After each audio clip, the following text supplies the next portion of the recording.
Bien-aimés, nous allons poursuivre avec le thème des 7 clés de la croissance. Ce matin, nous allons poursuivre avec la clé de la connaissance. Nous sommes sur le texte de Daniel chapitre 1. Amen. Nous avons tous vu comment Daniel a réussi à exceller à Babylone à travers l'instruction qu'il a reçue dans le palais de Nebuchadnezzar. Et nous avons aussi vu, bien aimé, que son intelligence ne venait pas des sciences qu'il a apprises, son intelligence venait du Seigneur. Amen.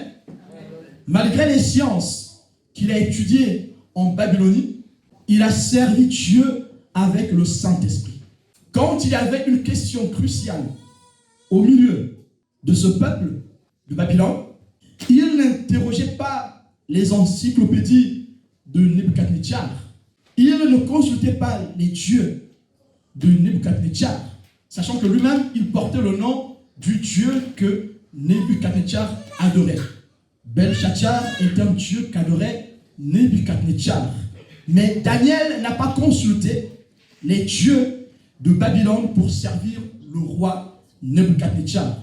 Il a servi, bien aimé, le roi Nebuchadnezzar avec intégrité devant la présence de Dieu. Amen. Amen.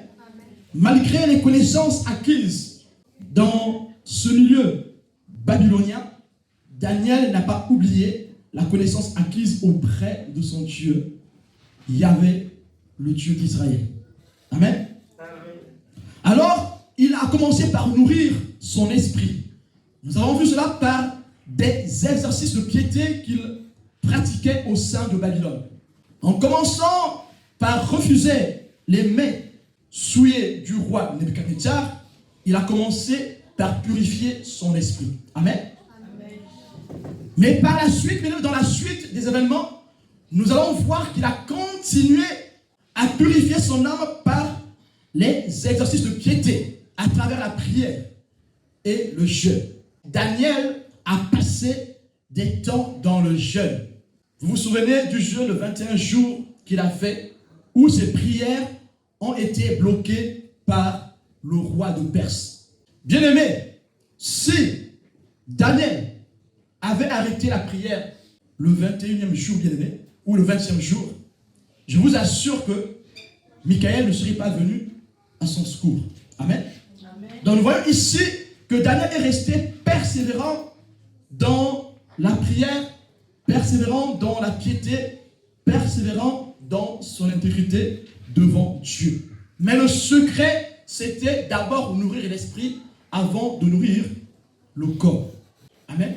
Voilà pourquoi ce matin, nous allons encore insister sur la connaissance qui est une clé pour la réussite spirituelle. Amen. Nous allons insister sur la réussite spirituelle, c'est parce que nous allons voir dans les détails que celui qui réussit spirituellement, Dieu sera son secours dans ce qui est terrestre. Amen. Même pour sa santé, Dieu sera son secours. Pour son développement personnel, Dieu sera son secours. Alors, ça ne sert à rien de chercher à muscler l'âme quand l'esprit est chétif. Ça ne sert à rien. Parce que ce qui vient de l'âme finit par périr. Amen. Pourquoi nous insistons sur l'esprit ce matin, bien-aimés? Nous insistons, bien-aimés, sur la connaissance de l'esprit. C'est parce que nous sommes d'abord spirituels. L'être humain est d'abord spirituel. Avant que nous soyons sarx, chair, nous sommes d'abord pneuma. Nous sommes d'abord esprit. Voilà pourquoi, si nous prenons le temps de muscler notre esprit, alors, bien aimé, le sarx, la chair, le corps, aura de la valeur dans ce monde. Amen. Et vous avez vu, bien aimé, la valeur qu'a prise Daniel au sein des Babyloniens. À 25 ans, il était craint, il était honoré. Pourquoi nous disons ce matin que nous sommes d'abord spirituels? Lisons Jérémie chapitre 1 verset 5. Avant de te former dans le ventre de ta mère, je te connaissais. Et avant que tu naisses, je t'avais consacré, je t'avais désigné prophète pour les nations. Amen. Bien-aimés, nous sommes d'abord spirituels. Ce texte est bien clair. Avant de te former dans le ventre de ta mère, je te connaissais. Mais or, nous savons tous que l'âme bien-aimée se forme. L'âme existe dès qu'il y a rencontre entre deux gamètes, mâle et femelle. Amen. Quand il y a rencontre, quand il y a ovulation, bien aimé, c'est là qu'on va parler de l'âme. Quand il y a nidation, c'est là qu'on va parler de l'âme. Amen. La vie va commencer à se constituer. Avant la nidation, bien aimé, il n'y a pas la vie. Amen. Et donc la vie est prise en compte à partir où les deux gamètes se rencontrent et qu'il y a nidation. C'est Dieu qui envoie l'esprit dans le corps, comme il a fait dans Genèse chapitre 2. Amen. Il a formé une masse avec la terre et il a envoyé son esprit. Souffle, c'est roi en hébreu. Souffle, roi ou pneuma en grec. Roi, c'est le souffle. C'est aussi égal à l'esprit. Quand Dieu donne la vie, il souffle.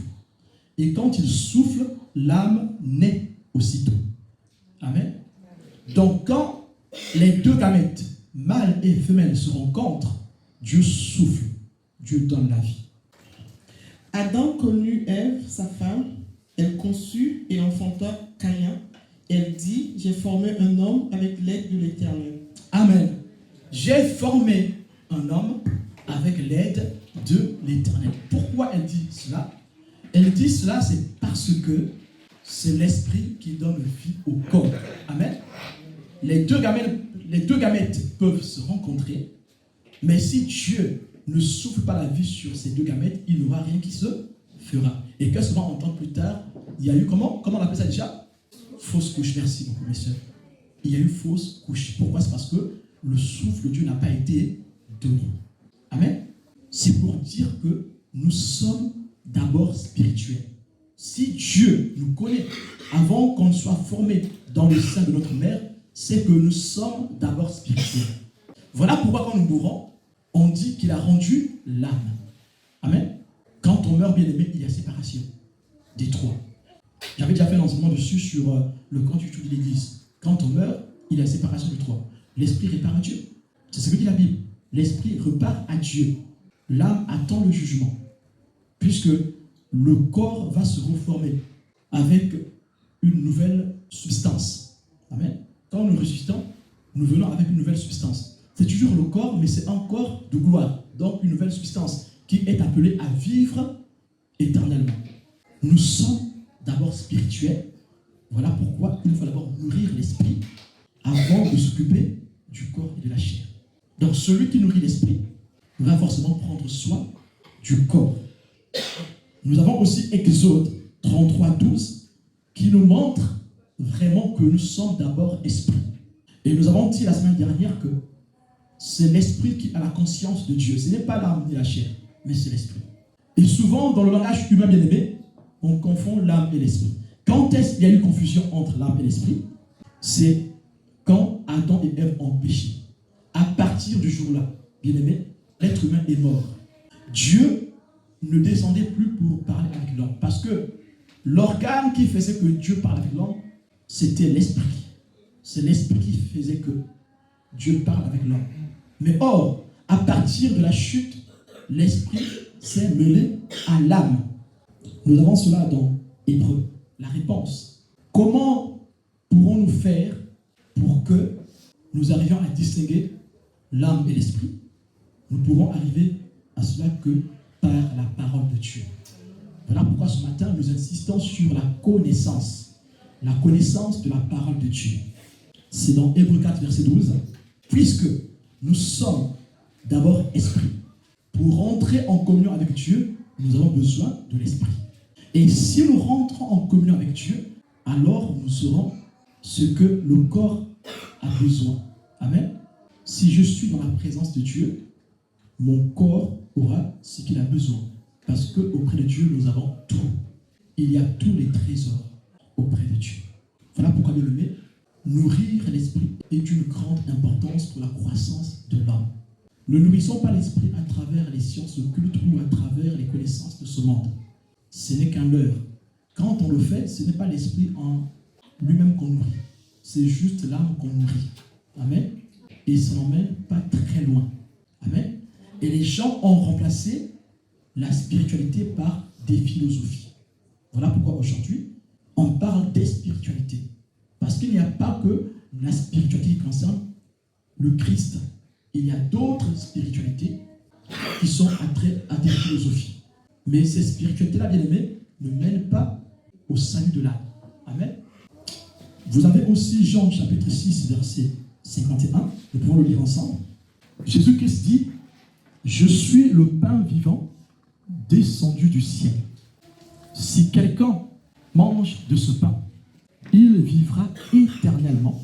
Et le pain que je donnerai, c'est mon corps que je donnerai pour la vie du monde. » Amen. Amen. Bien-aimé, ici, Jésus assimile son corps à du pain. Et nous savons tous que, bien-aimé, il est écrit dans Deutéronome 8, verset 3, que l'homme ne vivra pas de pain seulement. Amen. Et Jésus va faire la postérité de ce texte, Deutéronome 8, verset 3, dans Matthieu 4, verset 4. Lors de la tentation, il va répondre à Satan, l'homme ne vivra pas de pain seulement. Et bien aimé, pourquoi nous faisons un lien entre ce texte et la connaissance qui nous emmène à la prospérité spirituelle? Pourquoi? Mais parce que quand nous mangeons le pain physique, bien aimé, nous l'assimilons. L'assimilation se passe à travers les nutriments qu'il y a dans le pain. Amen. L'assimilation, c'est le fait que les nutriments qui sont dans nos aliments vont rentrer dans le sang. Amen. Et le reste sera que des déchets. Nous devenons ce que nous mangeons. Jésus est la connaissance parfaite. Jésus est la parole de Dieu. Amen. Donc celui qui mange la chair de Jésus, c'est celui qui accepte, bien aimé, que la connaissance du Christ le pénètre. Amen. Si cette connaissance te pénètre, bien aimé, si tu t'imprègnes de la connaissance du Christ, alors tu vas assimiler cette connaissance et tu seras cette connaissance.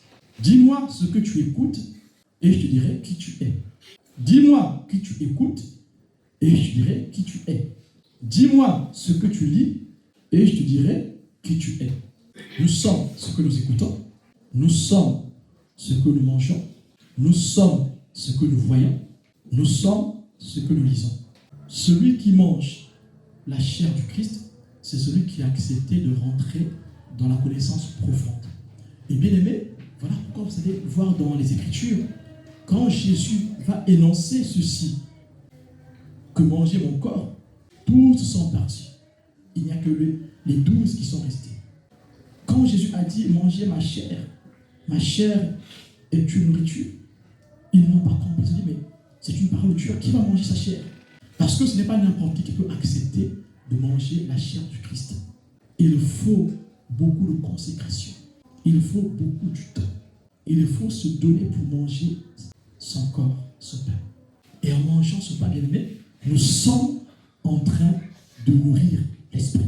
Je vous laisserai lire chez vous le verset 53, le verset 55 aussi, et le verset 63 de Jean 6. Amen. Donc je réitère, de même nous savons nourrir notre corps, nous devons aussi nourrir notre esprit. Et nous nourrissons notre esprit par la parole de Dieu. Mais pas par une parole superficielle, c'est par une rencontre profonde. Amen. Amen. Il faut rentrer dans une rencontre profonde de la parole de Dieu pour que l'âme soit nourrie. Amen. Si tu fais de la lecture de la parole de Dieu comme étant un simple exercice pour soulager ta conscience, ça ne marchera pas. Dieu sait lire les cœurs. Voilà pourquoi nous disons qu'il ne s'agit pas du temps passé, mais il s'agit de la qualité que nous passons dans le temps que nous avons. Amen. Amen. Vivre selon l'esprit, il faut nourrir l'esprit par la parole. Vous avez cela dans Romains 8, verset 13, le verset 10 aussi. Vous avez cela aussi dans Matthieu 26, verset 41. Bien-aimés, c'est quand on se nourrit de la parole de Dieu que nous saurons distinguer l'âme et l'esprit. Car nous avions dit dès le départ que dès que l'homme a péché, l'homme est mort. Dieu a dit, si tu manges cela, tu mourras certainement. Et Satan est venu dire, non, tu ne mourras pas. Mais bien aimé, le jour où l'homme a mangé le fruit interdit, l'homme est mort. il est mort spirituellement, puisque l'âme s'est confondue avec l'esprit. Et l'homme ne pouvait plus rentrer en contact avec Dieu. Il y a eu la mort morale et la mort spirituelle. La mort morale, c'est parce qu'on a désobéi à la loi de Dieu. La mort spirituelle, parce qu'il y a eu séparation entre l'homme et Dieu, entre l'esprit de l'homme et l'esprit de Dieu. Et ce que fait la parole de Dieu, c'est d'essayer de faire la distinction entre l'âme et l'esprit. Voilà pourquoi cette soif est continue. Nous sommes dans la faim de manger le pain vivant et nous sommes dans la soif de boire de son sang. Pourquoi? C'est pour faire qu'il y ait tout le temps séparation entre l'âme et l'esprit. Tant que nous sommes dans cette chair bien-aimée, il n'y a pas séparation totale. Amen. Quand nous renouvelons dans la parole de Dieu, c'est là que la séparation se fait. Voilà pourquoi elle est continue. Amen. Donc, qui que tu sois, dès que tu arrêtes de méditer la parole et de prier, ton âme sera très confondue à ton esprit. Et tu vas commencer à faire plus la volonté de l'âme que la volonté de l'esprit. Mais plus que l'aimé, tu seras assidu dans la lecture de la parole, dans la méditation et dans la prière. Tu vas sentir en toi une force qui va t'emmener à faire des choses que tu n'arrivais pas à faire hier. Amen. Voilà pourquoi il faut rentrer dans une connaissance profonde des Écritures. Lisons Hébreux 4, verset 12. En effet, la parole de Dieu est vivante et efficace, plus tranchante que toute épée à deux tranchants, pénétrante jusqu'à séparer l'âme et l'esprit, jointure et moelle. Elle juge les sentiments et les pensées du cœur. Amen. Ici, la parole de Dieu fait une chose qui est incroyable. Elle seule est capable de séparer l'âme et l'esprit. Alors nous comprenons que quand l'homme est tombé dans le péché, c'est fini, son âme s'est mêlée à son esprit. Et la membrane qui sépare l'âme et l'esprit est très très très fine. On ne peut la distinguer. Voilà pourquoi dans la philosophie, on a du mal à faire une distinction entre l'âme et l'esprit. L'âme est mêlée à l'esprit. Il n'y a que la connaissance qui fera qu'il y ait séparation. D'où l'intérêt de nourrir notre âme chaque jour. Bien-aimé, aussi longtemps que l'homme n'est pas capable de distinguer son âme et son esprit, il est difficile pour lui d'aspirer aux choses spirituelles. Amen.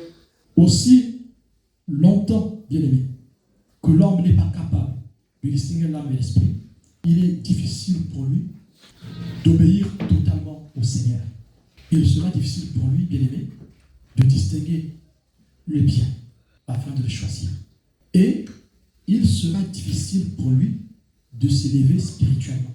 Pour s'élever spirituellement, il faut arriver à distinguer l'âme et l'esprit.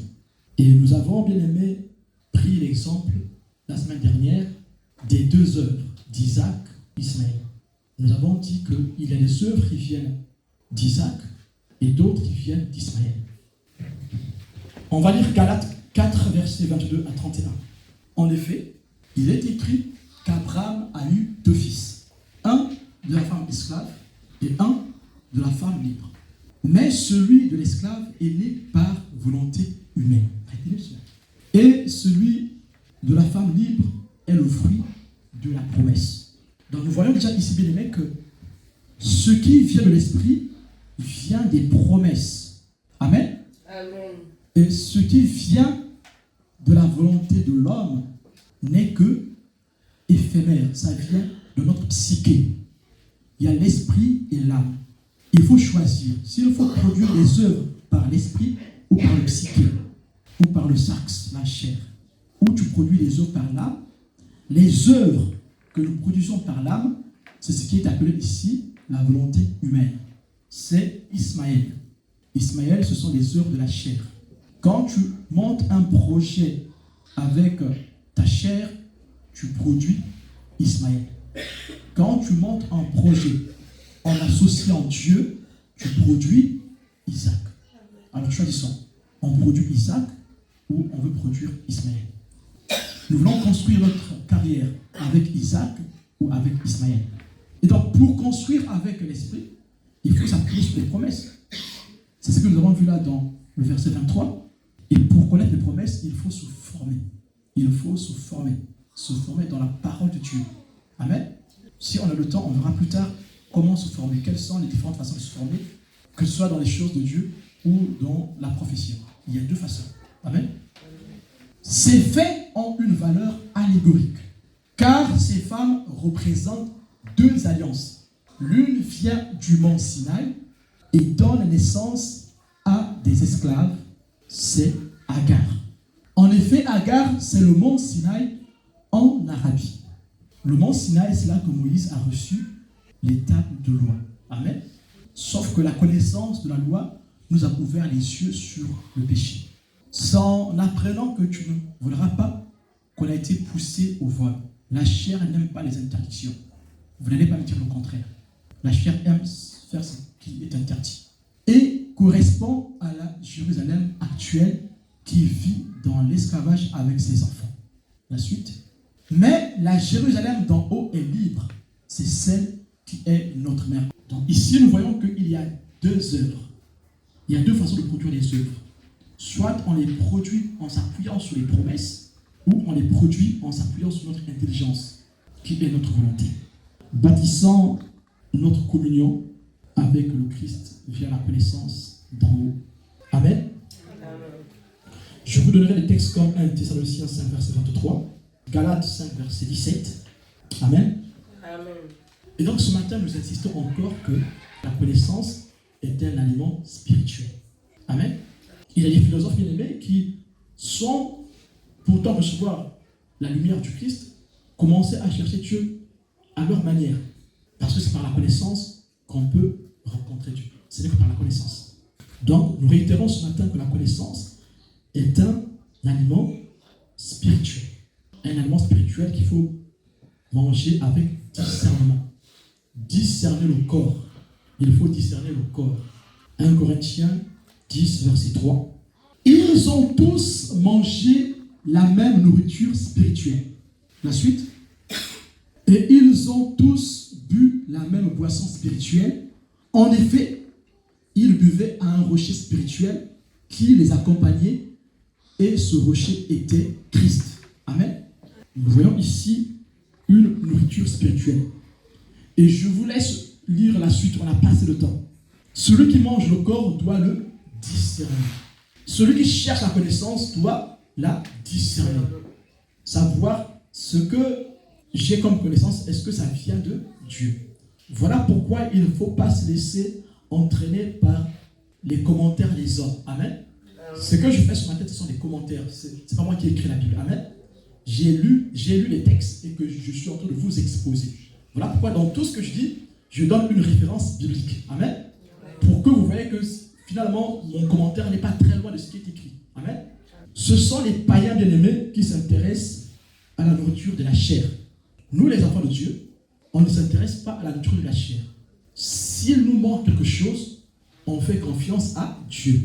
Dieu pourvoira. Mais nous ne devons pas nous inquiéter en ce qui concerne la nourriture de la chair. Nous devons nous inquiéter de la nourriture spirituelle. Amen. Amen. Parce qu'il y en a qui ont mangé la nourriture sans pourtant discerner que c'était de la nourriture spirituelle. En bas du mont Sinaï, ils ont mangé de la nourriture spirituelle. Mais ils n'ont pas discerné que c'était de la nourriture spirituelle. Ils continuaient à réclamer la viande, la bonne viande de l'Égypte. Ne cherchons pas la connaissance pour la bonne viande de l'Égypte, pour les choses de ce monde. Cherchons la connaissance pour les choses qui élèvent. Luc 12, versets 29 à 30. Nous voulons encore réitérer ce matin que l'excellence vient par l'apprentissage. Que ce soit pour la vie spirituelle ou pour la vie terrestre. C'est par la connaissance que nous allons nous démarquer des autres. La première personne à avoir reçu le titre officiel dans la Bible de prophète, c'est Samuel. Quelle distinction! C'est parce qu'il s'est consacré et il a accepté d'apprendre auprès de son maître Élie. Et pourtant, bien aimé, Samuel reçoit la révélation de Dieu lui-même. Mais pour cela, il fallait un maître spirituel pour lui enseigner ses rudiments. Nous avons aussi Bezalel, qui qui a reçu la connaissance de la part de Dieu pour exceller sur le plan temporel. Betsaël n'avait pas les dons spirituels pour répondre des miracles. Le don qu'il a reçu de Dieu, c'était le don de connaissance, de l'intelligence, de la science. Lisons-le dans Exode 31, versets 1 à 6. L'Éternel dit à Moïse, « Sache que j'ai choisi Betsalel, fils d'Uri et 10 fils de Hur, de la tribu de Juda. Je l'ai rempli de l'Esprit de Dieu, d'habileté, d'intelligence et de savoir-faire pour toutes sortes de travaux. » Et de savoir-faire. Amen. Ici, il ne s'agit pas des dons spirituels. Hein. Il ne s'agit pas du parler en langue, de la prophétie. Hein. Le savoir-faire. On va d'abord s'arrêter là. Voilà pourquoi nous disons ce matin, bien-aimés, il y a deux façons pour acquérir la connaissance. Amen. Amen. Il y a deux voies. Que ce soit pour la connaissance spirituelle ou la connaissance concernant les choses de ce monde, donc temporelles, il y a deux façons. La première façon, c'est celle qui est spirituelle, que Dieu donne. Dieu donne certains talents à certains. Dieu donne à certains certaines facultés. Dieu donne à certains dons. Et avec cela, ils vont exceller spirituellement, ils vont exceller professionnellement dans leur domaine. Ici, bien aimé, c'est Dieu qui remplit Betsalel du savoir-faire. Amen. Donc, c'est auprès de Dieu qu'il va apprendre son métier. Je l'ai rendu capable de faire des inventions. Combien d'enfants de Dieu aujourd'hui qui croient encore que Dieu peut leur ouvrir l'intelligence pour faire des inventions? Combien? Il y a plus nombreux qui pensent à ça. Oui, ce matin, bien aimé, Dieu peut encore doter le peuple de Dieu de la connaissance scientifique, littéraire, dans des langues, pour pouvoir exceller dans ce monde. Ce n'est pas un péché. Dieu veut que nous soyons de Betsalel, des temps modernes. Amen. Amen. Donc, un enfant de Dieu qui se néglige a un problème. Bien aimé, même si tu n'as pas eu le bac, tu peux encore faire aujourd'hui le bac. Oui, bien aimé, tu peux encore faire des études. Aujourd'hui, bien aimé, il y a beaucoup des formations, des raccourcis qui emmènent ceux qui n'ont pas eu leur bac à faire des études universitaires. Amen. Donc, je suis jury sur les diplômes professionnels de bac à bac plus 5 dans la France entière. Et j'ai des étudiants qui n'ont pas fait leur bac. J'ai des étudiants qui n'ont pas eu leur brevet. Ils ont commencé à travailler à l'âge de 15 ans. Ils ont été ouvriers. Mais en travaillant, bien aimé, ils ont accumulé de l'expérience. Et cette expérience, on peut la convertir en diplôme. Amen. Alors, qu'est-ce qui se passe? Avec 3 ans d'expérience, tu peux transformer ton expérience en un diplôme. Donc, si tu n'as pas eu le brevet et que tu as au moins 5 ans d'expérience, les 5 ans d'expérience peuvent devenir un bac. Amen. Alors, qu'est-ce que tu feras? Tu vas chercher auprès de Pôle emploi, auprès des administrations, comment transformer ton expérience de 5 ans en bac. Amen. Il y a des équivalences. Aujourd'hui, en France, il y a 2 catégories de diplômes. Il y a des diplômes du ministère de l'enseignement et de la recherche scientifique. Et il y a des diplômes du ministère du Travail. Ces 2 diplômes sont équivalents. Amen. Amen. Le bac plus 5 du ministère de la Recherche scientifique et de l'enseignement est équivalent au bac plus 5 du ministère du Travail. Voilà pourquoi l'ancien système il y avait un carrefour entre le ministère du Travail et le professionnel sur le diplôme d'ingénieur. Amen. Amen. Et aujourd'hui, les choses sont encore plus claires. Tu peux avoir un bac plus 5 sans passer par la fac ni par une grande école. Tu peux l'avoir en passant par les diplômes du ministère du Travail. Et les crédits restent les mêmes.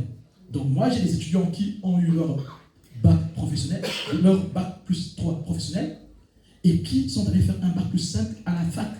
J'ai d'autres qui ont eu leur bac plus 3 à la fac ou dans une grande école, et qui vont faire leur bac plus 5 auprès du ministère du Travail. La connaissance continue doit être l'objectif de tous les chrétiens. Amen. Vous avez les CPF. Combien de gens qui bénéficient de leur CPF aujourd'hui? Avec ces CPF, bien aimés, vous pouvez vous former. C'est une parenthèse. Nous avons, bien aimés, 2 façons pour apprendre, pour avoir de la connaissance. 2 façons. La première façon, c'est par la révélation. La deuxième, c'est par l'homme. Tout à l'heure, je vous ai donné la connaissance qu'on peut acquérir via la formation. Et ça ne concerne pas que la vie temporelle, votre métier, le métier que vous voulez apprendre. Ça concerne aussi le côté spirituel. Il y a des formations qui sont données dans des universités évangéliques ou catholiques. Avec votre CPF, vous pouvez prendre des cours juste pour avoir une qualification officielle. Amen. Amen. Ce n'est pas forcément de la théologie, mais vous pouvez faire des sciences sociales qui sont attraits à la religion pour pouvoir aider ceux qui sont dans le besoin dans l'église avec votre CPF. Par exemple, à l'université catholique, même à l'université de Lyon, ils travaillent ensemble, il y a des modules comme ça où tu peux apprendre la connaissance. Nous allons associer la connaissance spirituelle que nous avons reçue auprès du Saint-Esprit, mais aussi avec celle que nous avons reçue avec les hommes. Et Daniel a fait cela. Daniel avait reçu l'intelligence spirituelle venant de Dieu, et il a associé cela avec l'intelligence de Babylone. Bien aimé, ils ont été trouvés plus intelligents que les autres. 3 ans plus tard, bien aimé, le roi est venu les tester. Il est venu tester les jeunes qui étaient formés pendant ces 3 ans. Les 4 amis étaient meilleurs, 10 fois meilleurs que les autres. Pourquoi? C'est parce qu'ils ont compris la connaissance de Babylone. Parce qu'ils ont assimilé la connaissance de Babylone. En l'associant avec la connaissance qu'ils ont reçue de la part de Yahvé. Amen. Nous pouvons réussir, bien aimé, même sur le plan terrestre, avec la connaissance de Dieu, en l'associant avec la connaissance de ce monde. Amen. Et bien aimé, je me souviens, à maintes fois, ici, bien aimé, nous avons reçu des révélations sur des personnes qui devaient faire certaines formations. On avait un bien aimé ici, à qui tu as orienté ce qu'il devait faire comme formation. Aujourd'hui, il est surveillant pénitentiaire. Amen. Je n'espère pas, non, parmi vous, il y en a qui ont reçu la révélation sur le métier qu'ils devaient faire. Ils ont fait une reconversion et ça marche. Amen. Ils ont des bacs plus 3, des bacs plus 4 aujourd'hui. Ils vont aller jusqu'à des bacs plus 5. Donc même si tu n'as pas eu le bac, ce n'est pas trop tard. Même à 50 ans, 60 ans, tu peux encore faire des études. Et bien, je peux vous assurer que si vous le faites, ça va aussi vous aider sur le plan spirituel. Amen. Vous avez vu l'impact qu'a eu Paul sur l'évangile? Et pourtant, il avait des aînés comme Pierre qui était là. Vous avez vu comment l'apôtre Paul a démontré le lien entre Isaac et Ismaël? Bien aimé, vous avez vu? Alors, l'apprentissage de l'esprit ou l'apprentissage des hommes, il y a 2 façons d'apprendre. Soit tu apprends par l'esprit ou tu apprends par les hommes. Et nous avons Jérémie qui va apprendre par Dieu. Il y a 2 façons pour apprendre. La façon spirituelle et la façon humaine. Amen. La façon spirituelle, c'est par le Saint-Esprit. Amen. Et la façon humaine, c'est par l'homme, par les écoles. Amen. Par les centres de formation. Que ce soit théologique ou dans la profession que vous voulez faire. Nous avons 2 façons pour apprendre, pour entrer dans la connaissance profonde. Amen. Et voyons un peu ce que Dieu fait avec Jérémie. Jérémie est envoyé pour annoncer la parole, pour annoncer la prophétie au peuple d'Israël. Mais comment Dieu le forme? Comment Dieu l'équipe? Jérémie 1, verset 9 dit, oui. Ensuite le Seigneur a avancé la main et il a touché ma bouche et il a dit, je mets mes paroles dans ta bouche. Amen. Amen. Amen, ma soeur. Je mets ma parole dans ta bouche.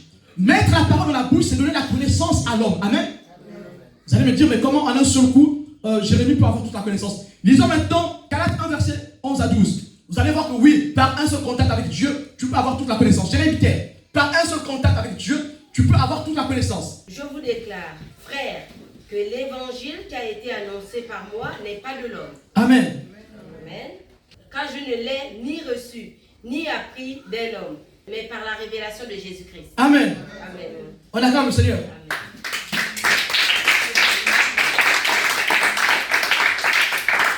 Amen. Donc, bien aimé, on est tous d'accord ici que la révélation que nous donne l'apôtre Paul avec excellence ne vient pas d'une école biblique, d'une école rabbinique. Et pourtant, Paul était dans une école rabbinique, il était sous les pieds de Gamaliel. Mais non, ce qu'il enseigne ne vient pas de Gamaliel, ni d'une école rabbinique. Ce qu'il enseigne vient de Jésus-Christ lui-même. Amen. Il a vu par avortant. Nous voyons ici, bien aimé, qu'on peut acquérir de la connaissance de façon extraordinaire sans passer par 10 ans d'études. Amen. Et pourtant, Paul est le premier qui a instigé les écritures du Nouveau Testament.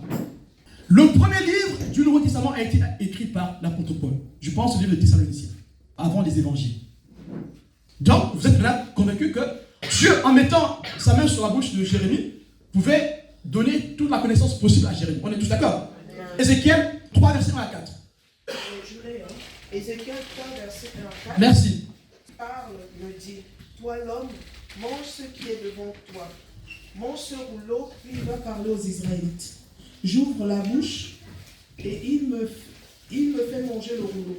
Ensuite, il me dit, toi, l'homme, remplis ton ventre, nourris-toi avec ce rouleau que je te donne. Je le mange donc. Dans ma bouche, il est doux comme du miel. Celui qui parle me dit, toi, l'homme, va vers les Israélites et répète-leur ce que je vais te dire. Amen. Amen. Il mange le rouleau. Amen. Il mange le rouleau et cette parole est douce dans sa bouche, n'est-ce pas? Il mange le rouleau. Et qu'est-ce qui lui est transmis là? C'est la parole qui a été transmise à Ézéchiel. Ézéchiel mange le rouleau. Quand il mange le rouleau, il assimile la parole de Dieu. Amen. Amen. Mangez ma chair. Jésus répète cela, mangez ma chair. Et ici, Ézéchiel, bien aimé, Ézéchiel va manger le rouleau. Manger le rouleau, c'est assimiler la parole de Dieu. C'est s'engager envers cette parole. Amen. Quand tu apprends la connaissance, tu dois l'assimiler. Et tu dois t'engager envers cette connaissance. Que ce soit spirituellement ou temporellement. Même dans ton métier. Quand tu as appris un métier, il faut que tu l'assimiles. Quand tu assimiles le métier, maintenant il faut que tu t'engages dans ce métier. Amen. Tu vas passer des entretiens, il faut que tu t'engages. Il faut que tu montres que tu as la connaissance. Et spirituellement, c'est pareil. Quand tu apprends les choses de Dieu, il faut que tu les acceptes. Il faut que cette parole rentre en toi. Il faut que tu deviennes cette parole. Et après, il faut que tu t'engages envers cette parole. Mais pourquoi elle est douce, cette parole? Elle est douce parce qu'il faut que tu l'apprécies. J'apprécie les Écritures, j'apprécie la parole de Dieu. Tu ne peux pas grandir dans la connaissance si tu n'apprécies pas ce que tu apprends. Amen. Amen. Bien aimé. Nombreux n'ont pas aimé les mathématiques. Nombreux n'ont pas été forts en maths parce qu'ils n'ont pas aimé les mathématiques. Ça a commencé par le prof. Ils n'aimaient pas le prof. Bien aimé, j'étais prof, mais mes élèves ne m'aimaient pas.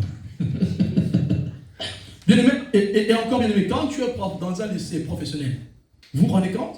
Prof de maths dans un lycée professionnel, mais ils ne vont pas t'aimer. Mes élèves ne m'aimaient pas. Ils me faisaient des blagues bizarres devant la porte. Parce qu'ils savent que là-bas, c'est comment je commande quand je suis dans la classe. Donc pour réussir dans un domaine, il faut aimer la chose. Et ici, le prophète de Dieu peut goûter à la parole. Il peut dire que cette parole est douce dans sa bouche, comme le miel. C'est parce qu'il apprécie la parole, parce qu'il aime la parole. Amen. Si tu veux réussir dans ta reconversion, dans ton métier que tu fais, il faut que tu l'apprécies. Si tu ne l'apprécies pas, il ne va rien. Si tu veux réussir dans la parole de Dieu, il faut que tu l'apprécies. Et bien aimé, cette parole est douce, c'est parce que on l'aime, on l'apprécie. Mais aussi c'est parce qu'elle nous bénit. Ici, elle est douce. Elle apporte la joie, la paix dans le cœur de celui qui l'assimile. La parole de Dieu. La connaissance fera la même chose. Bien aimé, tu auras un gros salaire. Si tu apprends, bien aimé, c'est sûr que si tu restes dans ton entreprise, tu auras des augmentations de 20 €, 100 €. Moi, j'ai des collègues qui sont restés. Bien aimé, j'ai un collègue qui est resté dans l'entreprise 15 ans. Vous savez combien il a été augmenté? De combien? De 100 €. Mais il est resté là. Pourquoi? Parce qu'il n'avait pas confiance en lui. Il se disait, si je parle ici, je n'aurai plus du travail. Bien aimé, aujourd'hui, n'aie plus peur de changer du travail. Amen. Il y a des reconversions qui marchent. Si tu n'es pas bien dans ton métier, change. Amen. Il y a des formations. Il y a, je réitère, il y a des formations qui marchent. Tu vas te convertir et ça va marcher et tu auras un très bon salaire. Et si tu peux te vendre mieux ailleurs, n'hésite pas à les partir. Vends-toi. Il y en a qui ont eu 10 000 € en plus, au-dessus de leur salaire de départ. Parce qu'ils ont changé de boîte. Mais nous sommes les poltrons, nous les enfants de Dieu. Ceux du monde sont plus courageux que nous. C'est une parenthèse. Lisons maintenant Apocalypse 10, verset 10 à 11. Je pris donc le petit livre de la main de l'ange et je le mangeai. Dans ma bouche, il fut doux comme du miel, mais après l'avoir mangé, mon estomac fut rempli d'amertume. Alors on me dit, tu dois encore prophétiser concernant beaucoup de peuples, de nations, de langues et de rois. Amen. Amen. Ici, la parole donne un mélange de douceur et d'amertume. Nous avons déjà dit ce que c'est la douceur. La douceur, c'est aimer, c'est apprécier la parole de Dieu. La douceur, c'est la bénédiction qui accompagne ceux qui servent Dieu de façon profonde avec la parole de Dieu. Mais c'est quoi l'amertume? L'amertume, c'est le jugement. Tu annonces une parole qui va juger ceux qui vont l'ignorer. Mais tu annonces une parole qui va bénir ceux qui vont l'accepter. Tout dépend de nous. Mais tu annonces aussi une parole qui fera que tu sois persécuté. Et ça aussi, le prophète doit savoir qu'en annonçant la parole, il pourra être persécuté. Et aussi, il doit l'accepter. On doit accepter la persécution. On doit accepter qu'on nous méprise. Bien-aimés, le choix nous revient pour acquérir la connaissance. C'est à nous de faire le choix. L'amertume, c'est le jugement qu'apporte la parole de Dieu. C'est aussi la persécution que doit vivre l'envoyé de Dieu. L'amertume, c'est aussi la malédiction qui va frapper ceux qui vont refuser d'écouter le conseil de Dieu. Vous avez Luc, chapitre 19, verset 41 à 44, et Amos 5, verset 10. J'ai passé le temps. On ne va pas le lire. Bien-aimés, lisons maintenant Jean 16, verset 13. Jean 16, verset 13. Quand l'Esprit de vérité viendra, il vous conduira dans la vérité tout entière. En effet, il ne dira pas des choses qui viennent de lui, mais il dira tout ce qu'il entendra. Il vous annoncera ce qui doit arriver, bien-aimés. Mais lisez, bien-aimés, je vous laisserai lire chez vous du verset 8 au verset 11. Que dit la parole de Dieu? L'Esprit de Dieu, bien-aimés, agit de deux façons. En ce qui concerne le monde et en ce qui concerne l'Église. En ce qui concerne le monde, il dit quoi? Il dit qu'il va leur annoncer, il va leur... Dites-moi, c'est quoi déjà?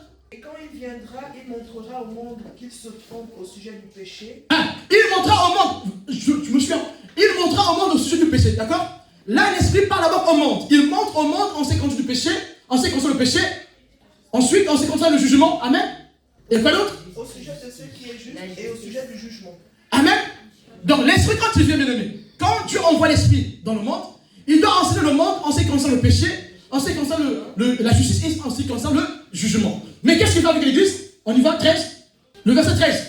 Quand l'Esprit de vérité viendra, il vous conduira dans la vérité tout entière. Il vous conduit dans la vérité. Amen. Il vous donne la connaissance. La suite. En effet, il ne dira pas des choses qui viennent de lui, mais il dira tout ce qu'il entendra et il vous annoncera ce qui doit arriver. Il vous annoncera ce qui doit arriver. Il vous donne la connaissance de l'avenir. Sauf que tous nous savons que c'est la connaissance de l'avenir qui nous emmène à la gloire. Je réitère, c'est la connaissance de l'avenir qui nous emmène à la gloire. Jean 14, verset 26. Oui. Mais le consolateur, l'Esprit Saint que le Père enverra en mon nom, vous enseignera toutes choses et vous rappellera tout ce que je vous ai dit. Il vous enseignera toutes choses. Là, il parle à l'église maintenant. Donc, il y a 2 heures de l'esprit. En ce qui concerne la connaissance. Il instruit le monde, mais il instruit aussi l'église. Il instruit l'église par rapport à ce qui a été annoncé par le Christ. Il vient rappeler cela à l'église. Et donc, il donne à l'église la connaissance. Le Saint-Esprit, c'est le canal principal par lequel nous sommes instruits, nous avons la connaissance. Que ce soit pour le métier ou pour la vie spirituelle. Bezalel, Exode 31, verset 1 à 6, c'est Dieu qui a donné la connaissance à Bezalel pour qu'il fasse des œuvres. Amen. Il était un grand ingénieur par la puissance du Saint-Esprit. Ne néglige pas le Saint-Esprit dans ta croissance temporelle. Invoque le Saint-Esprit dans vos études. Les enfants, invoquez le Saint-Esprit dans vos études. Quand ça ne marche pas, même pendant l'épreuve, dis Seigneur, ouvre-moi l'intelligence. Nous avons beaucoup de témoignages où les gens ne comprenaient rien, mais par une lumière divine, ils ont commencé à comprendre le sujet et ils ont eu leur examen. Oui. Ouais. Amen. Je voulais rebondir par rapport à ce que le pasteur vient de dire, parce qu'effectivement, je suis contractuelle de l'éducation nationale. Et avec les élèves de CM2, il y avait un exercice. L'exercice était vraiment compliqué. Il était compliqué, même ma collègue, l'enseignante, elle disait, oulala, c'est difficile. Et les élèves, ils attendaient. Je disais, Saint-Esprit, viens m'éclairer. Esprit d'intelligence, parce que vraiment, j'ai cherché, je ne trouvais pas. Et tout de suite, comme une clairvoyance, j'ai vu sur la... Et vraiment, ça me donne même le frisson. J'ai vu comme ça, sur parce que le manuel était ouvert, et tout de suite, j'ai vu vraiment l'exercice comme ça, comme une clairvoyance. Et là, je commençais à expliquer à mes élèves et tout. Ils ont dit, oh, merci Marcel et tout. J'ai dit, Saint-Esprit, merci. C'était juste vraiment pour attester que moi-même, je n'arrivais pas du tout. Et c'est le Saint-Esprit, vraiment, à l'instant même, il m'a vraiment donné la réponse. Je Dieu est puissant. Il est puissant pour révéler. Dieu est puissant pour révéler les choses. Il révèle même dans les cas des études. Vous avez entendu le témoignage de notre sœur. Oui, Dieu révèle. Applique-toi, appelle le Saint-Esprit dans tes études. Bien-aimé, n'accepte pas les 10 qu'on te donne à l'école. Aujourd'hui, bien-aimé, j'ai aussi fait un peu conseiller d'orientation et je sais ce que c'est. Et je me souviens, j'avais eu une réunion avec l'Académie de Lyon. Bien-aimé, je leur ai dit qu'aujourd'hui, il y a des orientations qui ne sont pas vraies, qui sont discriminatoires. Il y a certains enfants qui sont orientés dans les formations professionnelles par discrimination. Ça, c'est la vérité, bien-aimé. J'ai eu un élève qui était brillant. Et je lui ai dit, mais pourquoi tu es ici? Pourquoi tu fais une option professionnelle? Il me dit que non, c'est l'école qui m'a arrêté. Non, tu ne peux pas être ici. Il est brillant, le jeune en question. Il était brillant. Mais l'école l'a envoyé là-bas. Ne suivons pas parfois ce que disent les gens. Les parents vous parlent. Si vous savez que votre enfant a du potentiel, même si l'école a dit quelque chose, vous pouvez décider autrement. Changez d'école. Mettez de l'argent pour une école privée. Nous avons l'exemple, bien aimé, d'un jeune des banlieues qui, après son bac, bien aimé, il n'a même pas fait un bac général. Il a fait un bac technique. Pas professionnel, mais technique. Dans la région parisienne. Il n'était pas prédestiné à se retrouver à la NASA. Il a fait un bac STMG, donc déjà pas très poussé. Amen. Et il a perdu 2 ans à l'université. Il a fait une formation bizarre, je ne sais pas si dans le commerce ou dans l'économie, un truc comme ça. Je pense 1 ou 2 ans qu'il a perdu. Et après cet échec, une lumière l'a frappé. Il a fait l'UIT. Et là, il a eu son bac plus 2. Après cela, il a fait un concours pour rentrer dans une école d'ingénieur. Il a été accepté. Il a fait son diplôme d'ingénieur. Et pendant ses études, il a eu un stage aux États-Unis. Pendant ce stage, il a postulé pour la NASA. Aujourd'hui, il a été accepté à la NASA. On acclame le Seigneur.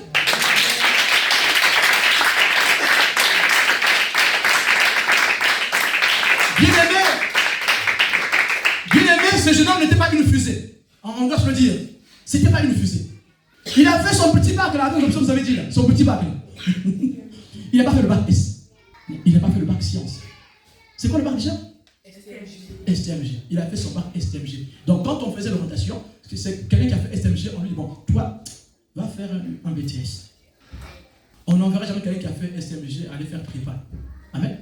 Pour faire prépa, on va voir, bon, toi tu as fait les lettres, tu as fait sciences, allez, prépa. Mais le reste là, allez, BTS, allez, la fac. Mais lui, il n'était pas prédestiné à faire ces études-là. Aujourd'hui, il est à la NASA avec son bac STMG. Avec ses 2 ans d'échec à l'université. Il n'est pas trop tard pour réussir. Amen.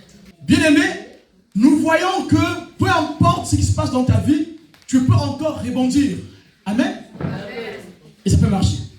Bien aimé, nous avons aussi la connaissance acquise auprès des hommes. Bien aimé, l'école peut nous apprendre des choses. Nous avons vu que l'esprit apprend des choses qui tiennent, qui sont soutenues, que ce soit dans la vie professionnelle ou dans la vie spirituelle, mais l'école aussi nous apprend des choses sur la vie spirituelle ou sur la vie terrestre. Nous avons l'exemple de l'école des prophètes. 1 Samuel 10, verset 5. Il y avait l'école des prophètes où on apprenait ensemble. Après cela, tu arriveras à Gibéa Elohim, où se trouve une garnison de Philistins. En entrant dans la ville, tu rencontreras une troupe de prophètes qui descendent du haut lieu, précédés du luth, du tambourin, de la flûte et de la harpe, et qui prophétisent. Amen. Nous voyons ici une troupe de prophètes. Samuel était dans une école de prophètes. Cette troupe de prophètes ici, bien aimés, est associée à Samuel, qui est le prophète. Amen. Donc, dans le temps, il y avait des écoles de prophètes. Et nous allons retrouver encore d'autres écoles de prophètes avec le prophète Élisée. Dans 2 Rois chapitre 9, verset 1, mais aussi dans 2 Rois chapitre 4. Nous allons retrouver des écoles de prophètes. Aujourd'hui, avons-nous encore des écoles de prophètes? Je parle des vrais prophètes, hein, pas de ceux qui viennent dire des prophéties juste pour brigader les gens, pour les enfermer, hein, pour les glorifier. Hein. C'est pas cela la prophétie. Hein. La prophétie a pour but de donner la vie. Amen. Pas d'embrigader quelqu'un, de garder quelqu'un dans une chose, d'être son gourou. Amen. Il y avait des écoles de prophètes. Donc, nous voyons que par l'école, on peut avoir la connaissance spirituelle. Et nous avons vu Samuel a appris auprès de son maître Élie. Amen. Le prêtre Élie. Samuel a appris auprès de lui. Donc, nous pouvons consolider nos connaissances spirituelles par l'enseignement d'un maître. Et c'est important. Nous avons aussi Ephésiens 4, verset 11 à 13, on ne va pas le lire. Nous avons aussi 1 Samuel 3, verset 4 à 10. Bien-aimés, nous voulons réitérer ce matin que nous faisons toujours ce que nous avons appris et ce que nous avons vu faire nos maîtres. Je réitère, nous faisons toujours ce que nous avons vu faire le maître. Nous faisons toujours ce que nous avons vu pratiquer le maître. Nous faisons toujours ce que nous avons appris auprès de notre maître. Mais maintenant, il faut choisir le bon maître. Bien-aimés, je vous conjure, Ne vous arrêtez plus sur ce qui a été enseigné il y a 1000 ans de cela quand vous êtes venu en Christ. Il est temps maintenant que chacun prenne sa Bible. Faites une liste des sujets à discorde, des sujets à controverse. Faites-en une liste, bien aimé, des sujets à controverse et faites vous-même des études sur ces sujets-là. Examinez chaque sujet à controverse aujourd'hui. Le parler en langue, tout ce que vous connaissez comme sujet à controverse. Examinez les Écritures vous-même. Parce que pourquoi aujourd'hui, bien aimé, il y a beaucoup de doctrines? Parce que les gens ont appris. Ah non, chez nous, on ne danse pas à l'église. Pourquoi? Quel texte qui prouve qu'on ne danse pas à l'église? Dites-moi. Nous allons faire prochainement une étude sur la danse extatique. Nous faisons toujours ce que nous avons vu chez nos pères. Lisons Jean 8, verset 38. Tu ne peux faire que ce que tu as vu, ce que tu as appris quelque part. Soit c'est spirituel ou ce que l'homme t'a montré. Mais évitons, bien aimé, évitons de continuer à perpétuer ce qu'on nous a dit. Maintenant, nous avons la connaissance, nous devons vérifier dans la Bible ce qui est écrit. Qu'est-ce qui est écrit? C'est ça la vraie connaissance. Qu'est-ce qui est écrit sur tel sujet? Que dit la Bible? Même si mon super et sa pasteur a dit que oui, tu peux faire tu peux faire ceci. Mais que dit la Bible? Que dit la Bible? Je dis ce que j'ai vu chez mon père. Et vous faites ce que vous avez entendu de la part de votre père. Amen. C'est Jésus qui parle aussi aux pharisiens. C'est que leur père, c'est le père du mensonge, ça entend le dire. Amen. Bien aimé, voulons-nous continuer à faire ce qu'on a appris au début de la conversion? Bien aimé, je peux vous dire que la connaissance évolue. Celui qui refuse que sa connaissance, sa révélation évolue, il a un problème. Au début d'un ministère, on peut recevoir une parole, et cette parole peut emmener à évoluer. Cherchons le temps par nous-mêmes. Amen. Amen. Allons vers le Père Céleste, apprenons des choses pour confronter, pour comparer un peu ce qu'on a appris. Amen. Voilà pourquoi j'ai réitère tous les jours. Ce que j'ai enseigné, prends ça, rentre-toi et remédite dessus. Voilà, s'il y a des choses que tu n'es pas d'accord, viens me voir, on va discuter dans le respect. Amen. On va le faire respectueusement. On pourrait aussi lire Jean 12, verset 49. Bien aimé, Dieu veut maintenant qu'on se fasse une liste. Tous les points, les contradictions. Faisons la liste nous-mêmes. Étudions la parole de A à Z. C'est à cela que Dieu nous appelle. Comme les chrétiens de Béry, qui examinaient les